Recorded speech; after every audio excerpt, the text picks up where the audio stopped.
پرانی بات ہے، چھٹیاں تھیں تو میں نے اپنے فیملی کے سارے بچے، یہ میرے بچے بھی چھوٹے چھوٹے تھے، بہنوں کے بچے بھی چھوٹے چھوٹے تھے، میرے بھائی کے بچے بھی چھوٹے چھوٹے تھے، سب کو میں نے اکٹھا کر لیا اور میں ان میں تعلیم کرواتا، یہ جو فضائل اعمال ہے۔ اب وہ بچے تھے، وہ کہیں مجھے بڑے ابا کہتے تھے، بڑے ابا یہ تو کل بھی سنی تھی۔ تو میں پریشان ہو گیا، بھائی اب میں کیا کروں، جو میں حدیث شروع کروں، یہ تو کل بھی سنی تھی۔ تو اللہ نے میرے ذہن میں ڈالا، میں نے کہا اچھا اس کو ہم چھوڑتے ہیں، میں آپ کو اپنے نبی کی زندگی سناتا ہوں۔ کہنے لگا ہاں۔ تو میں نے 2 مہینے پورے اللہ کے فضل و کرم کے ساتھ اپنے نبی کی پوری زندگی سنائی، میرے اللہ نے مجھے توفیق دی۔ تو آخری دن جب میں نے اللہ کے نبی کی وفات سنائی کہ ہمارے نبی فوت کیسے ہو، تو اس وقت میرے بڑے بھتیجے کی عمر کوئی 5-6 سال تھی، طاہر میاں کا بیٹا زین العابدین، تو اپنی ماں کی گود میں بیٹھا تھا۔ تو جب میں نے یہ بتایا نا تو وہ دھاڑیں مار کے رونے لگا۔ 5 سال کے بچے کو تو پتہ بھی نہیں ہوتا نبی کون ہوتا ہے، واللہ وہ دھاڑیں مار کے رونے لگا، ماں سے ایسے لپٹ گیا، ہمارے نبی کیوں فوت ہو گئے، ہمارے نبی کیوں فوت ہو گئے، ہمارے نبی کیوں فوت ہو گئے۔ علی میرا بیٹا ہے، اس کو سب سے پہلے میں 2.5 سال کی عمر میں عمرے پر لے گیا۔ جب اپنی ماں کے ساتھ گیا وہاں ریاض الجنہ میں، ماں سے کہتا ہے ماما میں نے اپنے نبی کو دیکھنا ہے، میں نے اپنے نبی کو دیکھنا ہے۔ والدین نے یہ فطرت اولاد کی مسخ کر دی، تباہ کر دی۔ ایک تو ہماری نسل کو پتہ ہی نہیں ہمارے نبی کون ہے۔ یہ جو ہمارے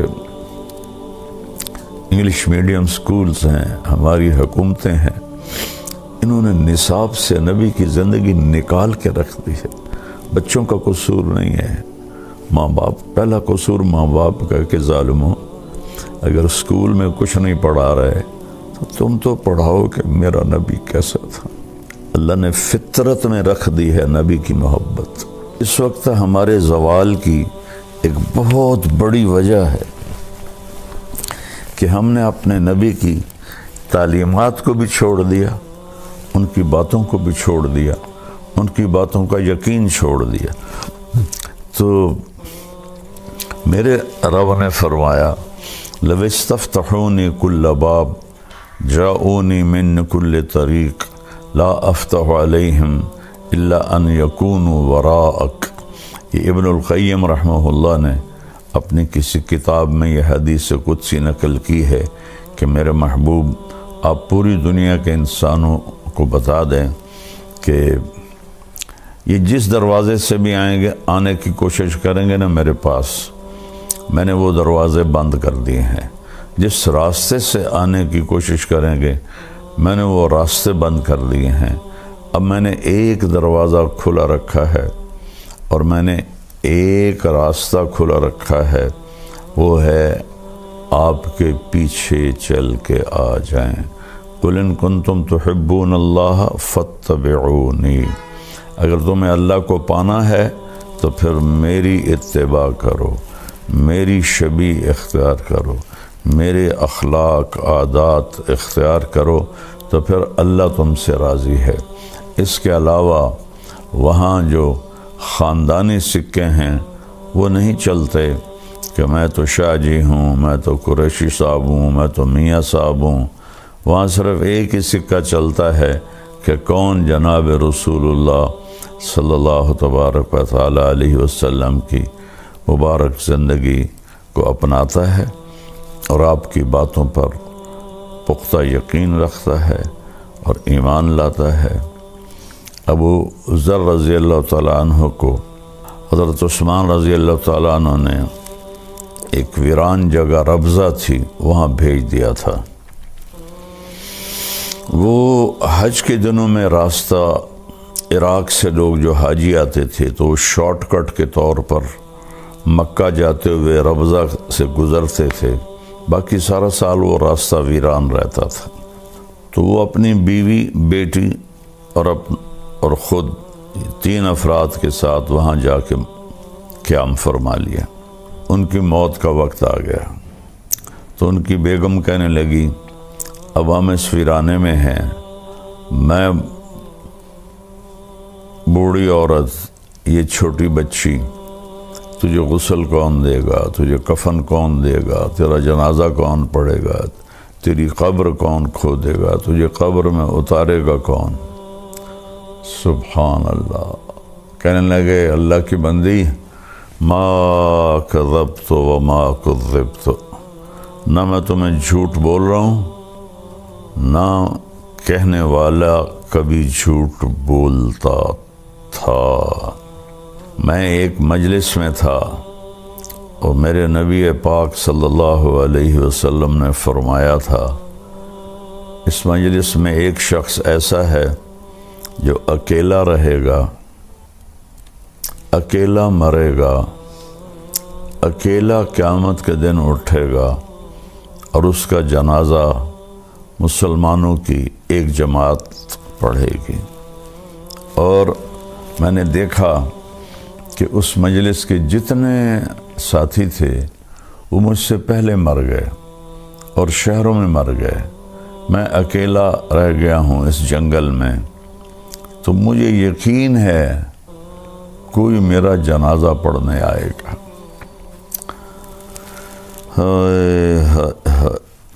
وہ کہنے لگے انا وقد انقطع الحاج، کہنے لگی ابو ذر یہ کیسے ہوگا، اب تو حج بھی کوئی نہیں ہے کہ حج کے قافلے گزریں اور کوئی تیرا جنازہ پڑھ دیں۔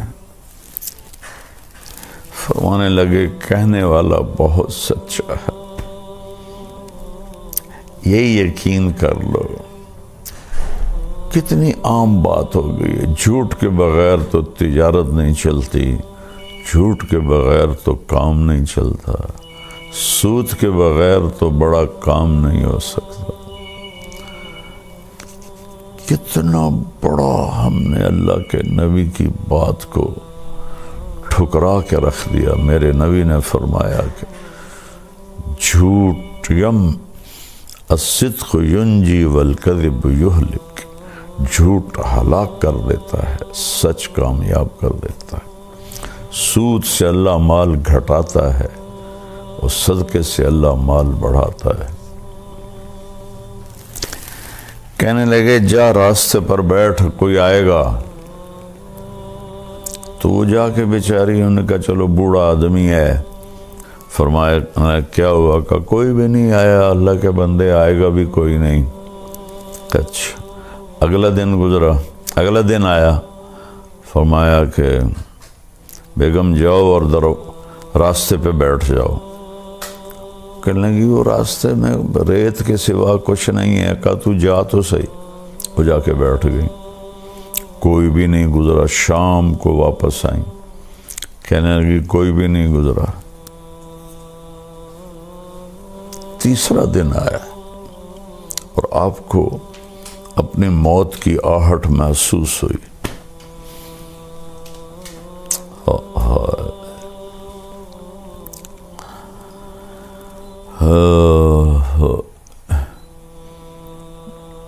ایک حدیث میں آتا ہے، ابن ماجہ کی حدیث ہے کہ اللہ تعالیٰ 4 آدمیوں سے محبت کرتا ہے، میرے صحابہ میں سے 4 آدمیوں سے محبت کرتا ہے، اور پھر فرمایا علی ان میں سے ہے، علی ان میں سے ہے، علی ان میں سے ہے۔ سبحان اللہ۔ پھر فرمایا ابو ذر، مقداد اور سلمان، کہ ان 4 سے میرے اللہ نے مجھے کہا ہے میں پیار کرتا ہوں۔ 3 دفعہ فرمایا علی ان میں سے ہے، علی ان میں سے ہے، علی ان میں سے ہے۔ آگے چل کے امت نے بے وفائی کرنی تھی، آپ نے ایک دفعہ فرمایا بھی سی علی میرے بعد امت تجھ سے بے وفائی کرے گی، کیا کرو گے؟ انہوں نے عرض کی یا رسول اللہ میرا دین سلامت رہے گا؟ کہنے لگے ہاں تیرا دین تو سلامت رہے گا۔ کہا پھر مجھے کوئی پرواہ نہیں ہے۔ اور پھر اپنے ساتھیوں کی بے وفائیوں سے اتنا دکھی ہوئے کہ فجر کی نماز پڑھ کے مصلی پر بیٹھتے تھے تو داڑھی کو ایسے پکڑتے تھے، فرماتے تو کب رنگین ہوگی، تو کب رنگین ہوگی، تو کب رنگین ہوگی۔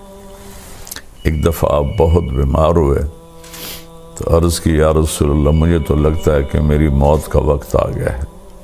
تو آپ نے فرمایا علی نہیں ابھی نہیں، تو اس دن مرے گا۔ آپ نے اپنا ہاتھ ایسے رکھا، جب تیرے اس سر کے خون سے یوں ہاتھ نیچے لائے تیری یہ داڑھی رنگین ہوگی تو اس دن مرے گا، تو اس سے پہلے نہیں مرے گا۔ تو پھر وہ حدیث یاد کر کے ایسے داڑھی پکڑتے اور کہتے تو کب رنگین ہوگی، تو کب رنگین ہوگی۔ کہ آپ کے جو تھے ماننے ساتھی وہ انتہائی بے وفا تھے۔ مصر پر معاویہ بن خدیج رضی اللہ تعالیٰ عنہ نے امیر معاویہ رضی اللہ عنہ کی طرف سے حملہ کیا اور اس پہ قبضہ کر لیا، اور حضرت ابوبکر کے بیٹے محمد بن ابی بکر کو قتل کر کے ان کی لاش کو گدھے کی کھال میں لپیٹ کے آگ لگا دی۔ تو حضرت علی رضی اللہ تعالیٰ عنہ انتہائی غمگین ہوئے اور حکم دیا کہ نکلو ان کے خلاف جہاد کے لیے، اور آپ خود نکلے اور خیمہ کوفے کے باہر لگا کے آپ نے وہاں قیام کیا۔ صبح اٹھے تو ایک آدمی بھی نہیں آیا ہوا تھا، ایک آدمی بھی نہیں آیا ہوا تھا، اور کوفہ مرکز تھا آپ کے محبت کرنے والوں کا۔ تو آپ انتہائی دل برداشتہ ہو کر پھر واپس چلے گئے اپنے گھر۔ تو اس لیے 3 دفعہ کہا 4 آدمیوں سے اللہ پیار کرتا ہے اور علی ان میں سے ہے، علی ان میں سے ہے، علی ان میں سے ہے۔ اور ابو ذر بھی ان میں سے ہے، مقداد بھی ان میں سے ہے، سلمان بھی ان میں سے ہے۔ کہ جا جب تیسرا دن آیا تو بیٹی سے کہنے لگے بیٹی بکرا ذبح کر اور کھانا تیار کر، آج مہمان آئیں گے میرا جنازہ پڑھنے۔ اللہ اکبر، اللہ اکبر، ایسا یقین اللہ کے نبی کی بات پر۔ اور ہم کیسے اپنے محبوب، ایک تو ہماری نسل کو پتہ ہی نہیں ہمارے نبی کون ہے۔ یہ جو ہمارے انگلش میڈیم سکولز ہیں، ہماری حکومتیں ہیں، انہوں نے نصاب سے نبی کی زندگی نکال کے رکھ دی ہے۔ بچوں کا قصور نہیں ہے، ماں باپ، پہلا قصور ماں باپ کا کہ ظالموں اگر سکول میں کچھ نہیں پڑھا رہے تو تم تو پڑھاؤ کہ میرا نبی کیسا تھا۔ اللہ نے فطرت میں رکھ دی ہے نبی کی محبت۔ پرانی بات ہے، میری کمر میں بہت درد ہو گیا تو 2 مہینے میں نے رائمنڈ سے چھٹی کی۔ تو اب میں سوچوں کہ میں وقت کیسے گزاروں، کہ میری زندگی تو اللہ کے فضل سے یوں چلی ہے، اللہ چلاتا رہے، اسی پہ موت آئے۔ اس طرح اللہ نے مجھے گھمایا اپنا نام کے ساتھ۔ تو وہ تنہائی اور بیکاری، طبیعت خراب ہونے لگی۔ چھٹیاں تھیں تو میں نے اپنے فیملی کے سارے بچے، یہ میرے بچے بھی چھوٹے چھوٹے تھے، بہنوں کے بچے بھی چھوٹے چھوٹے تھے، میرے بھائی کے بچے بھی چھوٹے چھوٹے تھے، سب کو میں نے اکٹھا کر لیا اور میں ان میں تعلیم کرواتا، یہ جو فضائل اعمال ہے۔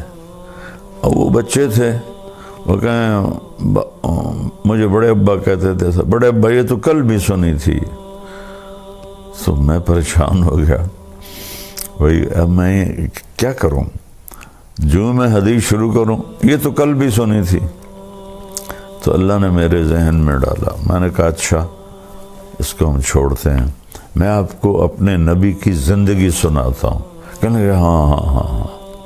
تو میں نے 2 مہینے پورے اللہ کے فضل و کرم کے اپنے نبی کی پوری زندگی سنائی۔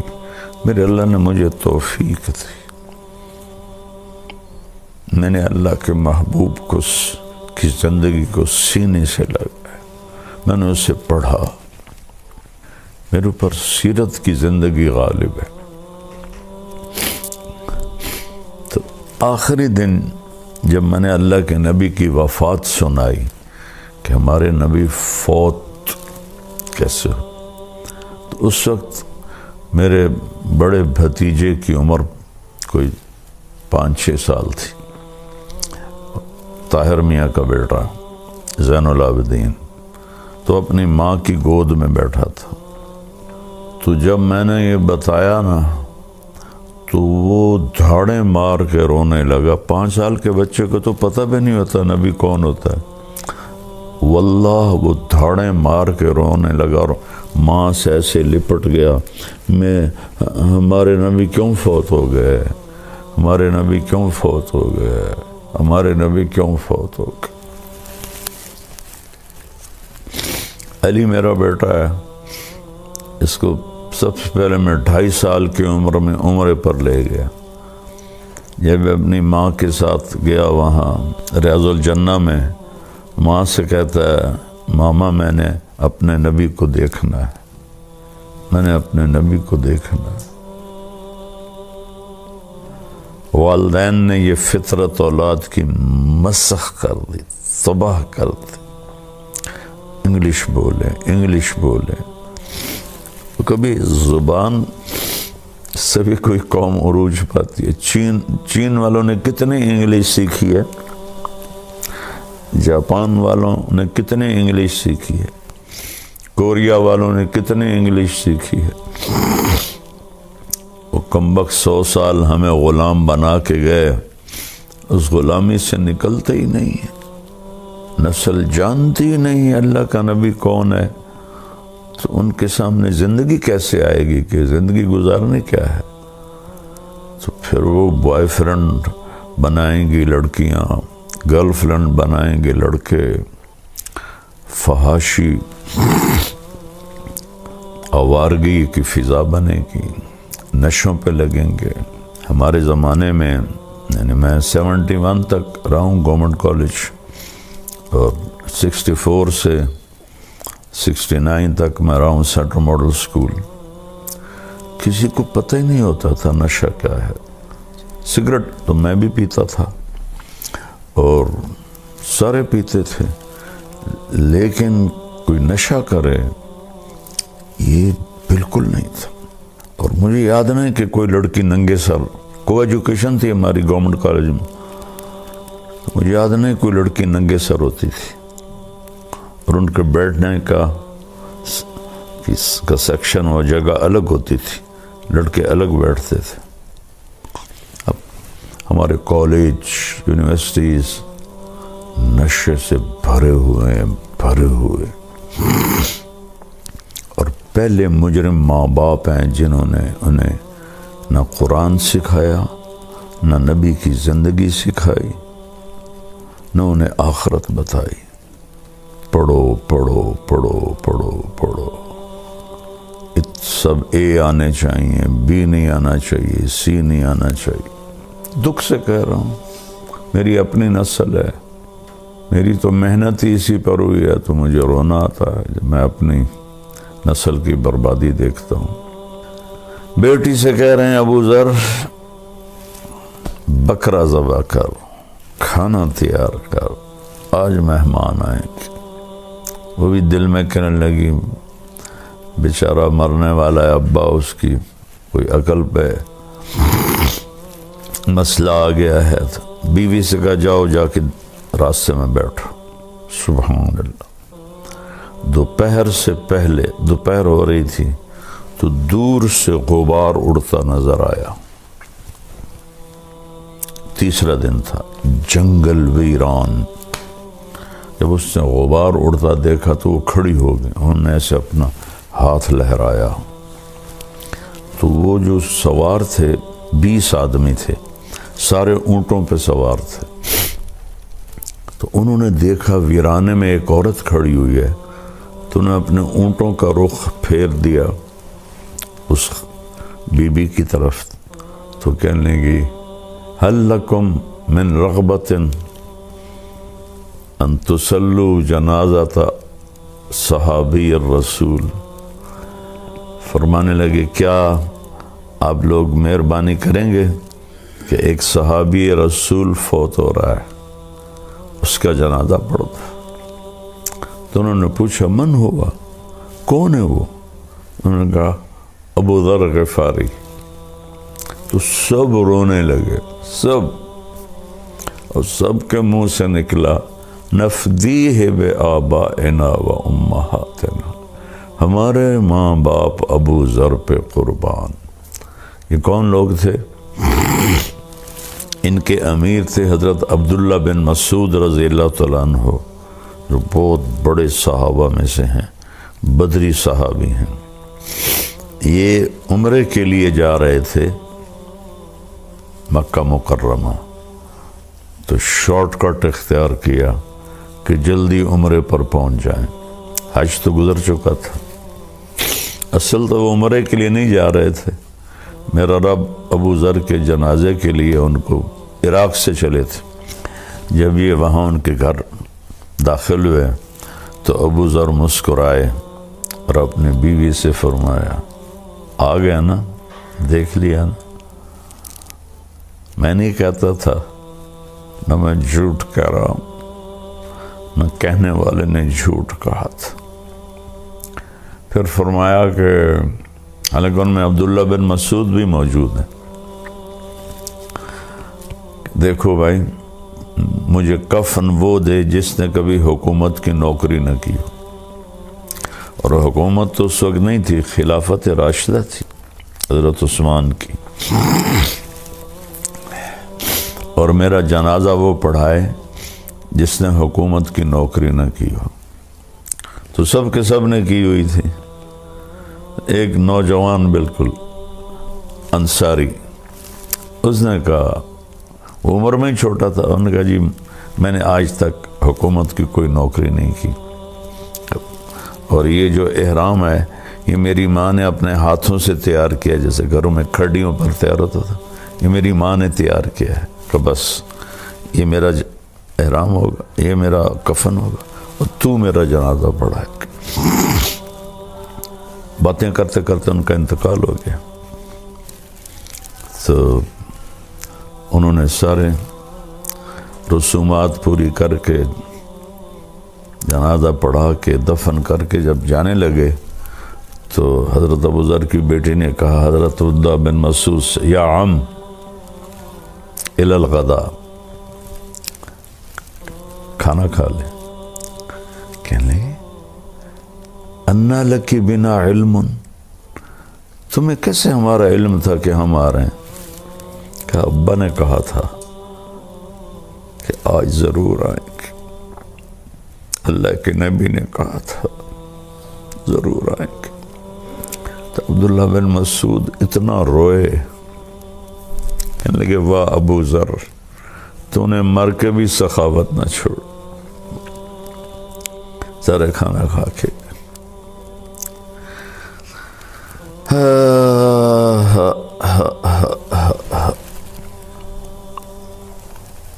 بھولی بسری داستانیں رہ گئیں بیٹا، پیسہ ہی خدا ہے آج کل پیسہ ہی نبی ہے، پیسہ ہی اسلام ہے، پیسہ ہی دین ہے، پیسہ ہی عزت ہے۔ مرتا ہے انسان کم بخت تو ہر شے مٹی ہو کے جا کے قبر میں سو جاتا ہے، سب کمایا چھوڑ جاتا ہے۔ میرے بھائی بہنوں، قرآن کا سب سے بڑا پیغام ہے توحید، لا الہ الا اللہ۔ اس کے بعد سب سے بڑا پیغام ہے محمد الرسول اللہ، کہ اللہ نے ایک سے پیار کیا۔ دیکھو تو صحیح، حبیب بنایا ہے۔ حبیب اسے کہتے ہیں جس کی محبت کی انتہا نہ ہو۔ خلیل اسے کہتے ہیں، ابراہیم خلیل اللہ ہیں جن کی محبت مضبوطی سے گڑ گئی ہو، بڑھتی نہ ہو۔ حبیب اسے کہتے ہیں، حبیب کی اصل ہے حبہ، حبہ دانے کو کہتے ہیں، اور دانے کی صفت ہے وہ کاشت کرو بڑھتا ہے، کاشت کرو بڑھتا ہے۔ تو آپ حبیب ہیں، آپ کی محبت کی کوئی انتہا، اللہ کو جو آپ سے محبت ہے کوئی حد نہیں۔ اس کی زندگی گزار لو، چند دنوں کی بات ہے، چند صبحیں ہیں، چند شامیں ہیں، ڈھیر گزر گئیں، کچھ باقی ہیں۔ ایسا مریں کہ اللہ کا نبی استقبال کرے، اللہ کی بارگاہ میں پہنچے تو وہ کہے میرے بندے میں راضی ہوں، میری بندی میں راضی۔ زندگی تو یہ ہے، باقی تو سب جانوروں کی طرح انسان زندگی گزار رہے ہیں۔ ہمارے اور جانوروں میں اتنا ہی فرق ہے، ہم بولتے ہیں وہ بولتے نہیں، ورنہ جانور مائنڈڈ لوگ ہیں، کھانا پینا، بیوی بچے، عیاشی بدماشی فحاشی، ناچ گانا، اس کو زندگی بنایا ہوا ہے۔ جا کے دیکھو، میں 42 سال سے یورپ جا رہا ہوں، 82 سے میرا سفر شروع ہوا ہے، تبلیغ کے لیے جاتا تھا۔ مغرب میں تو سورج بھی ڈوب جاتا ہے، تم پاگل مغرب میں کہاں عزتیں تلاش کر رہے؟ ابھرنے کی جگہ مشرق ہے، ڈوبنے کی جگہ مغرب ہے۔ وہ تو ہاری ہوئی قومیں ہیں۔ اللہ کی نظر میں اولئک کالانعام، یہ جانور ہیں۔ تو جانوروں کے پیچھے چل کے کیا کرو گے؟ جانور ہی بنو گے۔ تو شکر کرو اللہ کے نبی کا کلمہ پڑھتے ہیں۔ اس ویڈیو کو لائک اور چینل کو سبسکرائب کر کے ہماری حوصلہ افزائی کریں تاکہ ہم مزید اچھی ویڈیوز لاتے رہیں۔